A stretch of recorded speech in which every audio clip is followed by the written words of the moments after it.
आशीर्वाद हॉस्पिटल त्यानं बोर्डवरचं डॉक्टरांचं नाव बघितलं. डॉक्टर सुहास सुभेदार आणि डॉक्टर सौ विशाखा सुभेदार.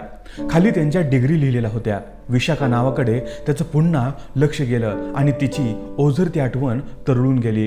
तो आत गेला. काही पेशंट्स होते. तिथे बाकावर बसला. त्याच्यासोबत असलेल्या मुलीला देखील बसवलं. तिला पाणी प्यायला दिलं. आज झालं असं होतं की विराजला ऑफिसमधून निघायला उशीर झाला. त्यात गाडी सुद्धा सुरू होईना. या शहरात येऊन त्याला 2च महिने झालेले, त्यामुळे फारशी कोणाशी ओळख नव्हती त्याची. येताना रस्त्याच्या कडेने जाणाऱ्या 12-13 वर्षाच्या एका मुलीला एका गाडीचा धक्का लागला. तिला बरंच लागलं होतं, पण तो गाडीवाला थांबला देखील नाही. विराजला ती मुलगी दिसली. तसंही त्याला सर्वांची मदत करायची सवय होतीच. मग तिला जवळच्याच कुठल्या तरी डॉक्टरकडे न्यावं असं ठरवून विराज त्या मुलीला घेऊन इथे आला होता. त्यांचा नंबर आला तसे ते दोघे आत गेले. आत डॉक्टर मॅडमकडे बघून तो बघतच राहिला. ती त्याची विशूच होती. कसं रिॲक्ट व्हावं, काय बोलावं त्याला कळलंच नाही. विशाखाने ओळखीची स्माईल फक्त दिली आणि त्या मुलीला चेक करून औषध व पट्टी बांधली. तिला औषधे कोणती व कशी घ्यायची ते समजावून सांगितले. ती मुलगी व विराज जाण्यासाठी उठले तसं विशाखाने त्याला आवाज देऊन म्हटले की तिचे 2-3 पेशंट्स आहेत. जमत असल्यास आणि वेळ असल्यास थांबशील असं सांगितलं. तो हो म्हणाला. बाहेर येऊन त्याने त्या मुलीला औषध आणून दिली, रिक्षा करून दिली व घरी नीट जाण्यास सांगितले. तो पुन्हा येऊन बाकावर बसला. तेवढ्यात त्याचा मोबाईल वाजू लागला. त्याला फोन उचलावासा नाही वाटला. असं वाटलं ते गाणं ती रिंगटोन ऐकतच बसावी. हे विशूचं खूप आवडीचं गाणं. पहिल्यांदा तिनेच हे रिंगटोन ठेवायला लावलेली त्याला. नंतर त्यालाही ती इतकी आवडायला लागली की इतक्या वर्षांपासून त्याने तीच टोन ठेवली. कधी कधी तर गाणं ऐकायसाठी हा फोन सुद्धा उचलत नाही. हे गाणं जणू त्याच्यावरच बनलेलं. तो हे गाणं अक्षरशः जगतोय. सगळा भूतकाळ त्याच्या डोळ्यांपुढे जसाच्या तसा दिसू लागला. विशाखा मेडिकलला तर विराज इंजिनिअरिंगला. त्यांचे कॉलेजेस जवळजवळ असल्यामुळे कॅन्टीन कॉमनच होते. विराज कॉलेजमध्ये फार ॲक्टिव्ह. कुणाचा काही प्रॉब्लेम असला तर सगळे त्याच्याकडे येत. हा कॉलेजचा लीडरच होता म्हटलं तरी चालेल. अभ्यासापेक्षा दुसऱ्या गोष्टींमध्ये विराजला आवड. काहीसा हूड आणि मगरूर स्वभाव असला तरी सगळ्यांना मदत करायला नेहमी तयार. त्याचं कॉलेजमधलं एक भाषण ऐकून त्यावेळी विशाखा चांगलीच इम्प्रेस झाली होती. अशीच कॅन्टीनमध्ये येता जाता त्यांची ओळख झाली. विराजशी बोलायला मुली मुद्दामच काहीही कारण काढून यायच्या, पण तो कोणालाच जास्त भाव देत नव्हता. मुलींपासून तर 4 हात दूरच असायचा. विशाखासोबत मैत्री झाल्यावर त्याच्या लक्षात आलं की इतर मुलींपेक्षा ही वेगळी आहे. ती खूप विषयांवर बोलायची. विशेष म्हणजे त्याला इम्प्रेस करण्यासाठी ती काही करत नव्हती. त्यांची मैत्री हळूहळू वाढू लागली आणि मैत्रीचं रूपांतर प्रेमात कधी झालं हे त्यांना देखील समजलं नाही. दिवस अलगद पाखरासारखे उडत होते. विशाखाला शिक्षण, तिचं करिअर ह्यात फार रस होता. ती एका मध्यमवर्गीय कुटुंबातली असल्यामुळे त्यांच्याकडे इस्टेट म्हणजे संस्कार व त्यांचे शिक्षण हेच बाळकडू तिला मिळाले होते. त्यामुळे ती जरी विराजच्या प्रेमात असली तरी तिला वास्तवाचे भान होते. फार प्रॅक्टिकल होती ती. शिवाय तिचं घर अगदी कडक शिस्तीतलं होतं. मुलींनी रिकामं फिरणं तिच्या बाबांना अजिबात पटत नव्हतं. कॉलेज नंतर फार जास्त वेळ तिला बाहेर घालवणे त्यामुळेच शक्य होत नसे. पण म्हणतात ना, जंग और प्यार में सब कुछ जायज होता है. विराजला वेळ देण्यासाठी विशाखा घरी एखादी वेळ खोटं बोलायची किंवा लेक्चर बंक देखील करायची, पण एखाद वेळीच. त्यांचा भेटीचा दिवस शनिवार ठरलेला असायचा, कारण त्या दिवशी तिला 2 लेक्चर्स कमी असायची. शिवाय बुधवारी देखील 1 तास ती काढायची. मग त्या दिवशी ते दोघे बाईकवरून धरणावर जायचे. तिथे निवांत बोलायचे. विराजचा डॅशिंग स्वभाव विशाखाला फार आवडायचा, पण त्या स्वभावामुळेच तिला नेहमीच त्याची काळजी वाटायची. ती त्याला सांगायची की आता हिरोगिरी जरा कमी कर, शिक्षणावर फोकस कर. पुढे आपलं भविष्य जे असणार आहे ते आज आपण काय मेहनत करतो यावरच असेल. पण ह्या सर्व गोष्टी विराज कधीच सिरियसली घेत नव्हता. त्याला भविष्याची काही फिकीर नव्हती. तो फक्त आज जगण्यावर विश्वास ठेवत होता. त्याला कॉलेजमध्ये एक स्पेशल स्थान होतं. सगळे खूप रिस्पेक्ट करायचे, पण काही जण त्याला कॉलेजचा गुंड देखील समजत होते. हे त्याला माहीत नव्हतं आणि माहीत असतं तरी त्याने त्याची तमा बाळगली नसती. ते वयच तसं असतं जेव्हा जग आपल्या पुरतच असतं. मित्र मैत्रिणी आई वडिलांपेक्षा महत्वाचे वाटतात. यशाची धुंदी असते आणि बाहेर एक मोठं जग आहे याबद्दल बेफिकिरी असते. ते दोघेही शेवटच्या वर्षाला गेले. त्यावेळी विशाखाने त्याला सरळ लग्नाबद्दल विचारले तर तो म्हणाला कॉलेज नंतर जॉब लागला की लगेच मागणी घालायला येतो. त्याच्या घरून नकार येणारच नाही याबद्दल त्याला विश्वास होता. पण विशाखाकडे तसं नव्हतं. बाबा हो म्हणतील की नाही याबद्दल ती साशंक होती. पण विराजने तिला आश्वासन दिलं की तो सगळं नीट करेल, तिने काळजी करू नये. कॉलेज नंतर विशाखा एका नामांकित हॉस्पिटलमध्ये प्रॅक्टिस करू लागली आणि विराज जॉबसाठी प्रयत्न करत होता. पण त्याचे मार्क्स फार बरे नसल्यामुळे त्याला हवा तसा जॉब मिळेना, म्हणून तो थोडा टेन्शनमध्ये आला.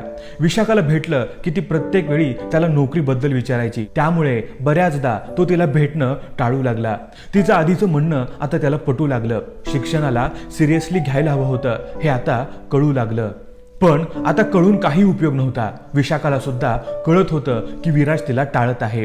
तिच्या लग्नासाठी स्थळे येऊ लागली. त्यात विराजला नोकरी मिळेपर्यंत तो तिच्या बाबांना भेटणार नव्हता.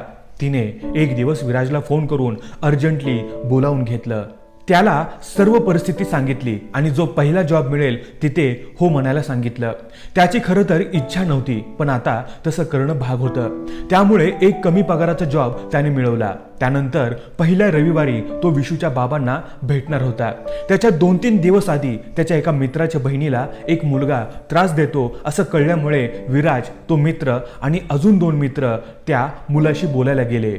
तर तो मुलगा फार अरेरावी करत होता, म्हणून ह्यांनी त्याला ह्याच्या भाषेत चांगला दम दिला. हे सर्व सुरू असताना विशूचे बाबा तिथून जात होते. त्यांनी हे सर्व बघितले. त्यांना अशा गोष्टी आणि अशा मुलांचा फार राग होता. ते तिथून निघून गेले. शनिवारी विशूने घरी विषय काढला. तिच्या बाबांना हे तर आवडत नव्हते, पण तिच्या आईने खूप समजावल्यावर त्यांनी भेटायला होकार दिला. त्याप्रमाणे दुसऱ्या दिवशी सकाळीच तो आला. मात्र त्याला बघूनच विशूच्या बाबांच्या चेहऱ्यावरचे भाव सरसर बदलले. ते उठून घरात गेले. विशाखाने खूप विनंती केल्यावरही ते बाहेर आलेच नाही. विराजला काही कळलंच नाही की आपली काय चूक झाली. त्याला बिचाऱ्याला तसं निघून जावं लागलं. विशाखाने त्याला ती फोन करेल असं सांगितलं. त्यानंतर त्याने खूप वाट बघितली, पण तिचा फोन आला नाही. 2 दिवसांनी त्याने कॉल केला, तर नंतर बोलते असं सांगून तिने फोन ठेवला. काय झालं असेल त्याला कळेच ना. इकडे विशाखाच्या घरी खूप अवघडलेलं वातावरण होतं. बाबा काहीच बोलत नव्हते. हे पाहून तिने आईला बाबांशी बोल असं विनवलं. त्याप्रमाणे आईने तिच्या समोरच विषय काढला. बाबा फार बोलले नाहीत, इतकंच बोलले तो मुलगा माझ्या मुलीसाठी योग्य नाही. मी त्याला रस्त्यात मारामारी करताना बघितला आहे. हा विषय पुन्हा घरात काढायचा नाही. माझ्यासाठी विराजचा विषय इथेच संपला. विशाखाने त्यांना खूप समजावण्याचा प्रयत्न केला. एकदा भेटण्याबद्दल विनंती केली, पण ते त्यांच्या म्हणण्यावर ठाम होते. ते तिला बोलले तुला त्याला सोडायचंय की आम्हाला कायमचं गमवायचंय ते तूच ठरव. रात्रभर ती खूप रडली. दुसऱ्या दिवशी आणि तिसऱ्या दिवशी सुद्धा 2 दिवसांनी विराजचा फोन आला. तेव्हा त्याला उत्तर देण्यासाठी तिच्याकडे काहीच नव्हतं. मग दुसऱ्या दिवशी त्याला फोन करून तिने नेहमीच्या जागी भेटायला बोलवलं. आज ते दोघेही नेहमीचे ते नव्हतेच, दुसरेच कुणी वाटत होते. आधी कधी ती टेन्स असली तर विराज तिला हसवायचा आणि तो अपसेट असेल तर ती त्याचा मूड ठीक करायची. खूप वेळ कोणी काहीच बोललं नाही. तिच्या शांत राहण्याचा आता त्याला त्रास होऊ लागला. त्याने तिला काय झाले असं विचारल्यावर बाबा नाही म्हणतायत रे, इतकंच ती बोलली. जास्त बोललो तर आपल्याला रडायला येईल असं तिला वाटलं. तो म्हणाला मी बोलू का एकदा त्यांच्याशी. यावर तिने मानेनेच नकार दिला. त्याच्याकडे अजून एक उपाय होता. मंदिरात नाही तर रजिस्टर ऑफिसमध्ये जाऊन डायरेक्ट लग्न करूनच येऊयात, म्हणजे त्यांना ऍक्सेप्ट करावंच लागेल. पण तिने त्यालाही नकार दिला. पुन्हा शांतता पसरली. एकाएकी ती बोलली किती प्रेम आहे तुझं माझ्यावर. खूप. मग मी सांगेन ते ऐकशील. नक्की. त्याने लगेच होकार दिला.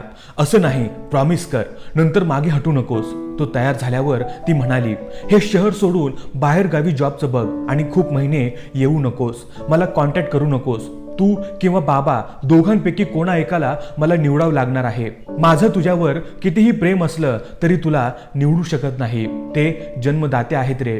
आज आपली शेवटची भेट आहे असं समज. एखादी छान मुलगी बघून आई बाबांच्या पसंतीने लग्न कर. भविष्यात कधी आपण भेटलोच तर मागचं सगळं सोडून कोऱ्या मनाने आपल्याला बोलता यायला पाहिजे. त्या दिवशी दोघांनी मनसोक्त रडून घेतलं. त्यानंतर विराज खरोखरच त्या शहरातून दुसरीकडे निघून गेला. त्याला आता 10 वर्ष होऊन गेली होती. मधल्या काळात विशूचं लग्न झाल्याचं त्याच्या कानावर आलं होतं. बाकी तिच्याबद्दल त्याला काहीच माहिती नव्हतं आणि त्याने ते जाणून घ्यायचा प्रयत्नही नाही केला. इतक्या वर्षांनी आज ती दिसली. आयुष्यात ती खूप पुढे निघून गेली होती. तो मात्र जिथे तिने त्याला सोडलं होतं त्याच जागी आजही उभा होता. त्याचं आयुष्य तिथेच थांबल्यासारखं झालं होतं. शेवटचा पेशंट आत गेला आणि विराज एकदम भानावर आला. काय बोलणार होता तो तिच्याशी? आता 10 मिनिटात बाहेर येईल ती, पण ती आता त्याची विशू असणार नव्हती. त्याच्या भेटीनं तिच्या आयुष्यात काही वादळ तर येणार नाही, तिचा नवरा तिला सुखात तर ठेवत असेल ना, अशा एक ना अनेक प्रश्नांनी त्यांच्या मनात गर्दी केली. तो उठला. बाहेर जोराचा पाऊस सुरू होता. तसाच पावसात भिजत तो निघाला, पुन्हा या वाटेने कधीच न येण्यासाठी. जय हिंद, जय महाराष्ट्र, वंदे मातरम.